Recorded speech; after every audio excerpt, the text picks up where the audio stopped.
नहीं है।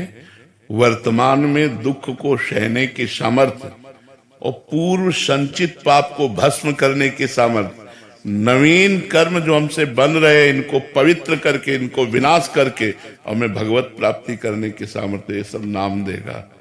प्रारब्ध भोगने की सामर्थ्य देगा। प्रारब्ध को मिटाना बड़ा कठिन है, इसलिए प्रारब्ध को भोगना पड़ता है।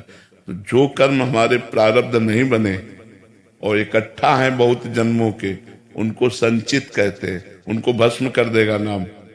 पीछे के आगे जो हमसे गलती हो रही इनको मिटा देगा और वर्तमान में हमको भोगने की सामर्थ्य देगा और आनंद प्रदान करेगा और हम भगवत प्राप्त हो जाएंगे, जन्म मरण के चक्र से छूट जाएंगे। पर प्रारब्ध को भोगना पड़ेगा, नाम भोगने की सामर्थ्य देगा। सब कुछ कष्ट सहते हुए भी आप मुस्कुरा के जियो, ये कला नाम सिखाएगा, ये नाम आपको सामर्थ्य देगा। अगर नाम नहीं जप करोगे तो मिट जाओगे इसी संसार में। ऐसे ऐसे दुख हैं, ऐसी ऐसी समस्याएं कि देखो लोग अपने को लूट कर लेते हैं। तो नाम जप आपको हर विपत्ति से बचाएगा, नाम जप हर विपत्ति सहने की सामर्थ्य देगा, बचाने का। जैसे किडनी खराब है, परेशानियां हैं, लेकिन नाम जप के प्रभाव से कोई परेशानी नहीं।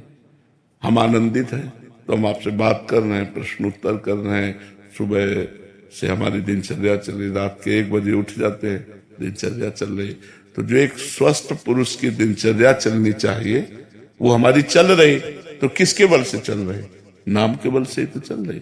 तो नाम की तो महिमा है कि हमारे को गिरने नहीं दे रही, ऐसी परिस्थिति में भी हमें निराश, हताश, उदास नहीं होने दे रही। यही तो बात है नाम की। प्रारब्ध भोग तो भोगना है, वो भोग रहे, लेकिन आनंद पूर्वक दिन कट रहा है, शोक पूर्वक नहीं कट रहा। और जो भगवान से जुड़े नहीं होते तो ये सब देख करके उनका मन कहने लगता है कि इससे अच्छा है हम मर जाएं तो अच्छा है। नहीं लगता?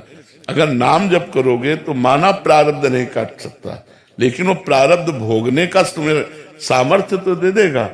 भोगने की आपके अंदर जो प्रवृत्ति है उसको आनंद भोगने में लगा देगा, बचा देगा भगवान। और वो प्रारब्ध बहुत हल्का होकर आता है। इसलिए हम कहते हैं कि जैसे आपने पूछा फिर नाम का महत्व क्या, ये सब नाम का महत्व है। प्रारब्ध भगवान ने ऐसा दिया, महिमा और प्यार इतना दे दिया। भगवान ही 3 रूपों में आके प्यार करते हैं। तो भगवान नाम बहुत चमत्कारिक है, भगवान नाम बहुत महिमामय है, भगवान नाम सब दुखों को मिटाने वाला है। अगर आप चाहोगे तो आपके प्रारब्ध को भी मिटा देगा। लेकिन हम लोग इसलिए नहीं चाहते कि इसे पता है कि मरेगा आज नहीं तो कल। तो जैसे मच्छर मारने के लिए ब्रह्मास्त्र का प्रयोग नहीं किया जाता, ऐसे ही भजन का प्रयोग इन प्रारब्ध को मिटाने के लिए नहीं किया जाता।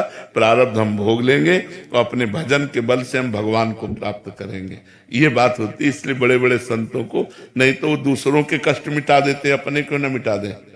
दूसरा अगर श्रद्धा कर ले तो बड़े बड़े रोग ठीक हो जाए, संतों की ऐसी कृपा होती। फिर वो अपना क्यों नहीं ठीक करते? क्योंकि वो अपना भोग कर भगवान को प्राप्त करना चाहते हैं। बिल्कुल आनंदित रहो, कोई परेशानी नहीं। अगर जबान से नाम चल रहा है तो इस मन को एक दिन ठीक होना पड़ेगा। देखो तुम बच्चे हो, जब हम बच्चे थे 13, 14, 15, 16, 18, 20, 25 ये हमारी अवस्था हुई ना, हम भी रोए हैं, भगवान से रोए हैं। कभी भूख परेशान कर रही, कभी सर्दी, कभी काम, कभी क्रोध, कभी लोभ, कभी मोह। तो भजन तो कर रहे थे लेकिन ये विकार थे और भगवान का आश्रय था। बस लक्ष्य था कि कब ये शांत होंगे, कब शांत होंगे। अब आपसे सही कहते हैं, जैसे शांत समुद्र में कोई हलचल नहीं, बिना तरंग का समुद्र, ऐसे भगवान की कृपा से मन है। बस एक डर लगा रहता है कि कभी भगवान का विस्मरण ना हो जाए, कहीं मैं प्रभु को भूल न जाऊं। एक ही चाह है कि हमसे भजन बने, कभी हमसे भगवान का विस्मरण ना हो जाए। कोई ऐसी घटना, कोई ऐसी बातचीत, कोई ऐसी जिससे मैं अपने प्रभु को भूल जाऊं, ये बात। तो ये आज बात जो आई है, ये कल हम चाह करते थे पर कल नहीं थी। ये जो आज आई वो कृपा से, भगवान के नाम जप से आई। तो यदि आपकी जिह्वा से नाम जप चल रहा है तो आप धीरे धीरे देख लेना, लॉन्ग टाइम नाम ना छूटने पावे, सब शांत हो जाएगा, सब ठीक हो जाएगा, मन निर्मल हो जाएगा। पर लॉन्ग टाइम, आप सोचो साल 6 महीना में, आज नहीं साल अनंत जन्मों का बिगड़ेल मन है, अनंत जन्मों का, 1,00,000-2,00,000 जन्म का नहीं, अनंत जन्मों का। जब से सृष्टि शुरू हुई तब से आज तक हम सुधरे नहीं, क्योंकि सुधर गए होते तो भगवान की प्राप्ति हो गई होती। तो अब सुधरना शुरू हुआ है, तो हमको घबराना नहीं है। चाहे हमें 10 साल जपना पड़े, चाहे 20 साल जपना पड़े, इस जन्म में मुझे बाजी जीतनी है। गृहस्थी में रहते हुए, हर कार्य करते हुए भगवान का नाम जप कर रहे हो तो आप धर्म पूर्वक चल रहे हो तो निश्चित भगवत प्राप्ति होगी। हमारी बात मान लो। जिह्वाग्रे वर्तते नाम तुभ्यम, यदि जिह्वा के अग्रभाग पर भगवान का नाम विराजमान है तो ठीक हो जाएगा।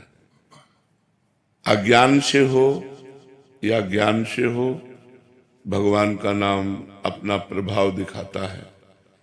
निरंतर यदि हम नाम जपने का अभ्यास कर रहे हैं तो हमारी जितनी बहिर्मुख वृत्तियां हैं, माया का आकर्षण है, जितनी गंदी बातें हैं, ये सब धीरे धीरे स्वतः नष्ट हो जाएंगे।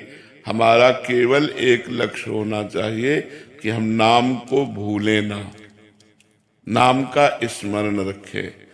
ज्ञान से अथवा अज्ञान से, भाव से अभाव में जैसे भी बने, नाम न छूटने पावे। नाम की डोरी पकड़े हैं, सब पार हो गए।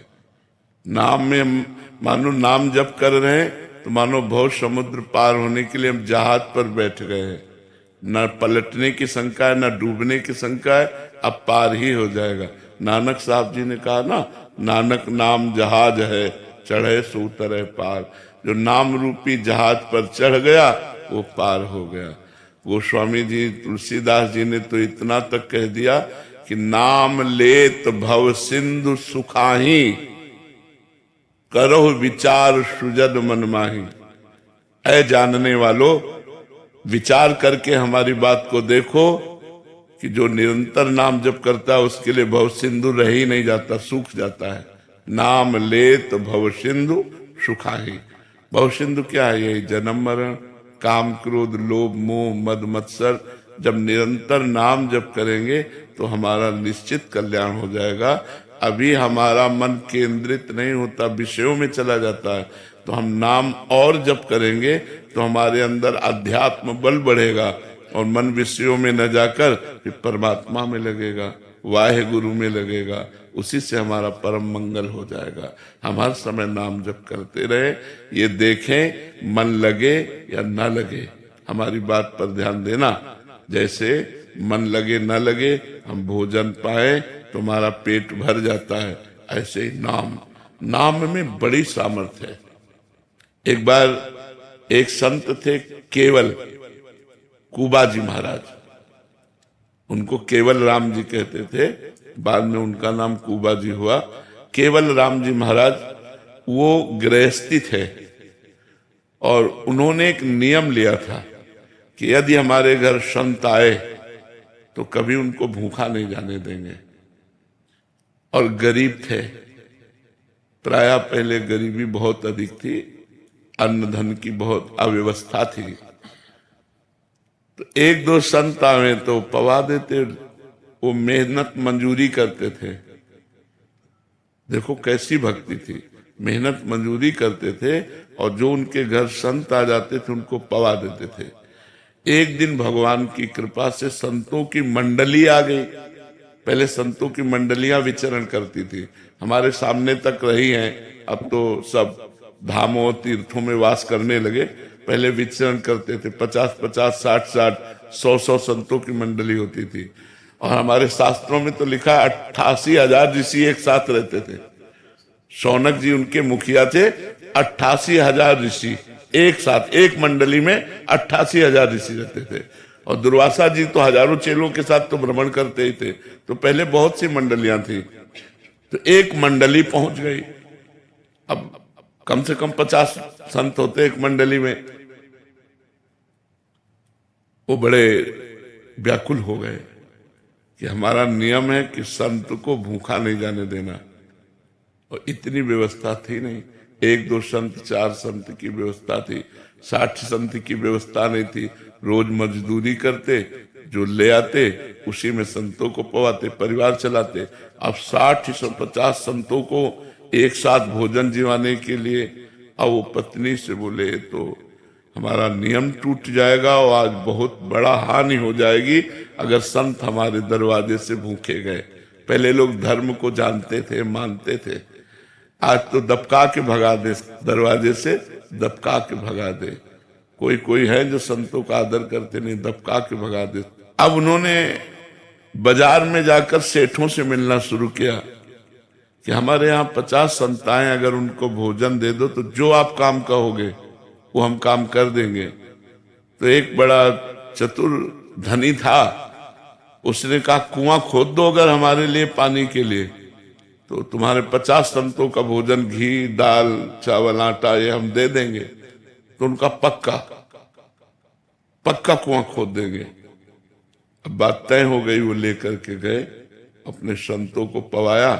संत पाकर जब चले गए तो पति पत्नी दोनों मिलकर के वो कैसे फावड़ा चलाते, राम, वो उनके तसला में गया, उठाती राम और बाहर फेंकती। एक एक फावड़े में राम राम जपते, एक एक तसले में राम राम करके उनकी पत्नी उठाती। अब महीना तो लगी गया खोदते खोदते। अब नीचे जब खोद रहे थे और वो ऊपर बाल्टी से मिट्टी घसीट रही थी तो अचानक आधा कुआं फट करके बैठ गया। अब पत्नी हाय हाय करके चिल्लाने लगी। अब लोग आए, अब उस समय जेसीबी तो थी नहीं कि प्रयोग किया जाता। अब कहा भाई संतोष करो, अगर कुआं खोद के निकाले भी तो मरा ही निकलेगा, तो दफना, समझ लो कि दफना दिया। अब जिंदा तो बचेंगे नहीं, आधा कुआं उनके ऊपर फाट करके गिर गया नीचे का बालू सहित ऐसे, अब वो जिंदा तो होंगे नहीं।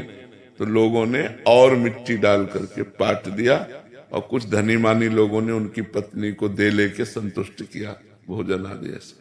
हम तुम्हें नाम महिमा सुना रहे, लिखित है श्री भक्तमाल जी में, केवल राम कुबा जी का चरित्र। 1 महीना हो गया, वहां से राजा की सवारी निकली जहां कुआं खुदा था पास में से, तो राजा को आवाज सुनाई दी, राम राम राम। तो राजा सवारी से उतरे, बोले इतनी दर्द भरी आवाज कहां से आ रही? तो आवाज का लक्ष्य करके गए तो आवाज जहां कुआं पूर दिया गया था वहां से आवाज आ रही थी। उनका यहां आवाज आ रही, गांव के लोगों को बुलाया, यहां आवाज कैसे आ रही? तो उन्होंने घटना बताई कि 1 महीना पहले कुबा केवल राम जी जो है वो इसमें दब गए थे, तो कुआं पाट दिया गया। पूरी बात बताई। उन्होंने तुरंत राज सैनिक लगाए और बोले तुरंत खोदो। अब राज सैनिक, राजा आज्ञा, देर न लगी, 2 दिन में कुआं। और जब वहां नीचे पहुंचे तो एक पहाड़ी बनी हुई थी, गुफा। देखो नाम का प्रभाव, एक गुफा बनी हुई थी और वो ऐसे बैठे, राम राम। अब वहां देखा कि एक सुंदर घड़े में पानी और सामने सुंदर भोजन, और वो भोजन जो मलमूत्र न बनावे, चिदानंद भोजन, और आराम से गुफा सी बनी थी, उसी में बैठे राम राम। जीवित निकले, 1 महीने बाद स्वस्थ और जीवित निकले। सब आश्चर्यचकित हो गए, राजा उनके चरणों में गिरे। तो देखो भगवान नाम का प्रताप। अच्छा, केवल कुबा जी की बात नहीं, प्रहलाद जी को आग में जलाया गया, विष दिया गया, क्या क्या नहीं किया गया। भगवान के भक्तों के साथ संसार बड़ी विचित्र लीला करता है, बड़ा विरोध करता है। मीरा जी को नाम के जपने में ही बाधा पहुंचाने के लिए उनके देवर ने उनको विष दिया, हलाहल विष। दासी बहुत प्रवीण होती है, तो उन्होंने गुप्तचरों द्वारा पता लगाया कि इतने प्रेम से क्यों भेजा जा रहा है ये। तब गुप्तचरों ने बताया, सबके गुप्तचर होते तो वो भी रानी थी, गुप्तचरों ने बताया इसमें विष मिला हुआ है, ये चरणामृत नहीं, हलाहल विष है, ये हजारों आदमियों को मार सकता है, इतना कटोरे में विष है। पर उन्होंने ये कहकर भेजा कि गिरधर का चरणामृत है। तो मीरा जी ने कहा गिरधर का चरणामृत है तो मैं जरूर पीऊंगी।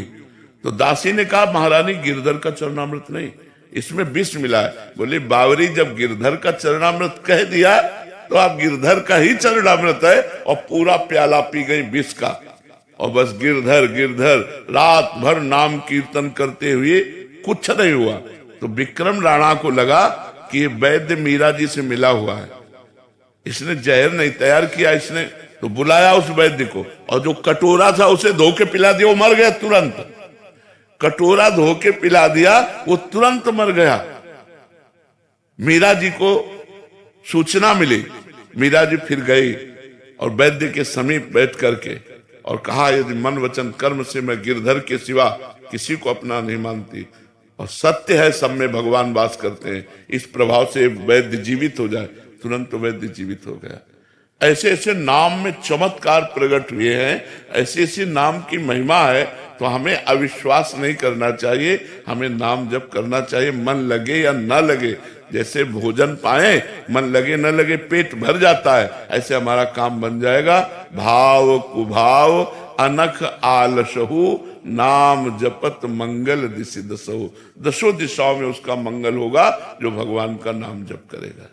जब सुख सुविधाएं मिलती तभी पापाचरण होता है। जो मनमानी आचरण करते हैं, अध्यात्म से नहीं जुड़े हैं, उन लोगों के देखो आचरण कैसे हैं। सब आचरण गलत होते चले जा रहे, उनका खान पान पूरा जीवन खराब हो जाता है। तो दुख में तो भगवान का कृपा प्रसाद मानना चाहिए और अच्छे आचरण ही करने चाहिए। अच्छे आचरण सुख में नहीं होते। देखो अभिमान में फूले घूम रहे लोग, उनकी बातचीत सुनो तो अभिमान भरी बातचीत है, राग द्वेष है, बहुत परेशानियां हैं। लेकिन गरीब आदमी चार की बात सह लेगा और अपने परिवार की सोचेगा, भैया हम गरीब आदमी हैं, अगर लड़ेंगे तो हमें परेशानी पड़ेगी। तो हमें तो लगता है दुख में भगवान की विशेष कृपा होती है। दुख में अच्छे आचरण, दुख में भगवान का भजन, विपत्ति में भगवान की शरणागति, ये सब सुविधा है। लेकिन धन संपत्ति और भोग ऐश्वर्य विलासिता सुख में सब असुविधा है, सब भ्रष्ट होने के आचरण होते हैं। देखो ना कैसे कैसे आचरण संसार में हो रहे हैं।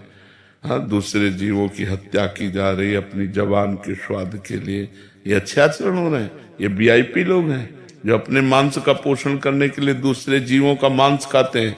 पता चलेगा जब इनको कर्मों का फल भोग मिलेगा। कर्मों का फल भोगना होता है, अवश्य में भोक्तव्यम कृतम कर्म शुभाशुभ। जैसे पशुओं को नहीं पैर बांध दिए राड में डाल करके और नीचे से आग लगा दी, धीरे धीरे वो जल कर भूनते हैं तो उसका स्वाद लेते हैं, ऐसे काल भगवान तुम्हें आग में डालकर भूनेंगे। कर्मों का ही तो परिणाम है, इसलिए हमको डरना चाहिए पाप कर्म से। ये सुख सुविधा में ज्यादा पाप कर्म बन जाते हैं। जो दुख में होते हैं, विपत्ति में होते हैं, उनसे पाप नहीं बनते, वो सावधान हो जाएंगे। यदि उनको सत्संग मिल जाए तो उनके बहुत अच्छे आचरण बन सकते हैं, वो भगवान का भजन कर सकते हैं। बाल ब्रह्मचारी, द्रोणाचार्य जैसे आचार्य, अश्वस्थामा, कृपाचार्य, ऐसे महापुरुष हैं जो एक एक पूरे विश्व को अकेले जीत सकता है। लेकिन सबको भगवान ने परास्त करवाया अर्जुन जी के द्वारा। अर्जुन जी धर्म पक्ष में है और वो अधर्म के पक्ष में है। तो हमें युद्ध तो करना है, लेकिन हम पक्ष किसका ले रहे हैं ये देख करके। कहीं ऐसा ना हो कि हम अधर्म के पक्ष में खड़े हों।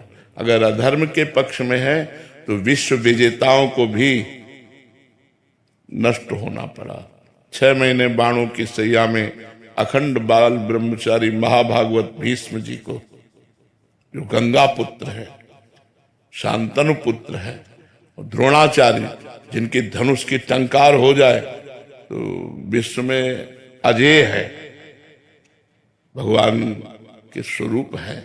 तो द्रोणाचार्य जी बहुत बड़े महापुरुष है, लेकिन गर्दन कटवा दी ठाकुर जी ने, दृष्टद्युम्न से कह के गर्दन कटवा दी। अश्वस्थामा मरो, ये सूचना दो। जहां उन्होंने धनुष बाण गर्दन कटवा दी। क्यों? अधर्म के पक्ष में खड़े हैं। तो हमें लगता है कि हम लड़ें, लेकिन यदि वो अधर्म का पक्ष हो तो हमें त्याग करना चाहिए, और धर्म के पक्ष में हमें जीवन भर लड़ना है, अपने से भी लड़ना है औरों से तो बात जाने दो, अपने से लड़ना है। जो अपना माना हुआ मन है, जो अपना मानी हुई इंद्रियां हैं, ये हमारी बहुत बड़ी शत्रु हो गई है। इन्होंने हमें विषयों में फंसा दिया है, इन्होंने हमसे अधर्म आचरण कराए हैं, इन्होंने हमसे बुरा करवाया है। हमको भारी युद्ध महाभारत यहाँ करना है, अंदर महाभारत करना है। इस मन से, इस इंद्रियों से लड़ जाए और जीत जाए, वो सबसे बड़ा योद्धा। तो हमारी बाहरी भी लड़ाई है, हमारी आंतरिक भी लड़ाई है, पर हम विजय को प्राप्त तभी होंगे यत्र योगेश्वरः कृष्णो यत्र पार्थो धनुर्धरा तत्र श्री विजयो भूतिर ध्रुवा नीतिर मतिर मम। संजय कहते मम नीति, ये मेरी नीति है, ये मेरा ज्ञान है। मैं ये कहता हूं जहां श्री कृष्ण है और जहां अर्जुन है, वहां निश्चित विजय की प्राप्ति होगी। तो धर्म में अगर हम लड़ेंगे, लड़ना ही पड़ेगा, धर्म में लड़ेंगे तो हम विजय को प्राप्त होंगे अंततो गत्वा। वर्तमान में भले हम असफल नजर आवे, लेकिन हमारा जो भविष्य होगा वो बड़ा उज्जवल होगा। और अधर्म में यदि हमने पक्ष ले लिया तो वर्तमान भले सफलता युक्त दिखाई दे, लेकिन परिणाम बड़ा बुरा होगा। जैसे वर्तमान कौरवों का बड़ा धूम धड़ाके का था, हाथी झूम रहे मस्त, और पांडव 12 वर्ष का वनवास, 1 वर्ष का अज्ञातवास। लेकिन परिणाम हस्तिनापुर चक्रवर्ती सम्राट महाराज युधिष्ठिर और 100 के 100 मारे गए। तो हमें थोड़ा ये समाज में ध्यान देना पड़ेगा। यही एक अधिकारी खड़ा होकर के बोला था, जब से मैंने आपका उपदेश सुना तब से नियम लिया है कि हम कभी भी घूस नहीं लेंगे और बड़े अधिकारियों की अधर्ममयी आज्ञा नहीं मानेंगे। तुमको आपको सस्पेंड कर दिया जाएगा। बोले 3 बार हो चुके हैं। बोले 3 बार सस्पेंड हो चुके हैं, अब हम इस्तीफा देने के लिए तैयार हैं, लेकिन हम अधर्म नहीं करेंगे। इसमें केवल भगवान साथी होते हैं, उन्हीं का भरोसा लेके चला जाता है। आप धर्म से चलो तो आपके कई खिलाफ खड़े हो जाएंगे। किसी भी डिपार्टमेंट में हो, आप ईमानदारी से अपने पद का, कर्तव्य का पालन करना चाहे तो 10 आपके विरोध में खड़े हो जाएंगे, और आने दो और खाने दो तो 10 हाथ मिलाएंगे आपसे। तो परिणाम अच्छा नहीं होगा। उसका मैं धन्य मानता हूं विभीषण कि तू मेरा भाई है, और तू धन्य हुआ कि ऐसे धर्मद्रोही रावण का तूने साथ त्याग कर भगवान राम की शरण ली। पर भाई इस समय हट जा मेरे सामने से, क्योंकि मैं मदिरा पिए हुए हूं और मैंने रावण का अंड खाया है, और वो मेरा भाई भी है, और मैं उसके पक्ष में खड़ा हूं। जाओ नहीं तुम्हारा भी विनाश कर दूंगा। इस समय जाओ मेरे सामने से, क्योंकि मैं मदिरा पान किए हूं और रावण के पक्ष में हूं। पहले उसने धन्यवाद दिया है, आप पढ़ कर देख लेना। पर जो वो ज्ञान है, लेकिन वो ज्ञान किस काम का? अगर मुड़ के खड़ा हो जाता वो और कह देता रावण कभी तेरा साथ नहीं दूंगा, राम का साथ दूंगा, अगर तू जानकी को वापस नहीं करता तो मैं तेरे से युद्ध करूंगा, वो डर जाता। मेघनाथ साथ न देता, कुंभकर्ण साथ न देता, जैसे विभीषण जी हट गए, ऐसे बड़े बड़े अगर हट जाते तो रावण घुटने पे आ जाता। लेकिन इन बड़े बड़े ने साथ दिया तो बड़े बड़ों को मिट्टी में मिला दिया भगवान ने।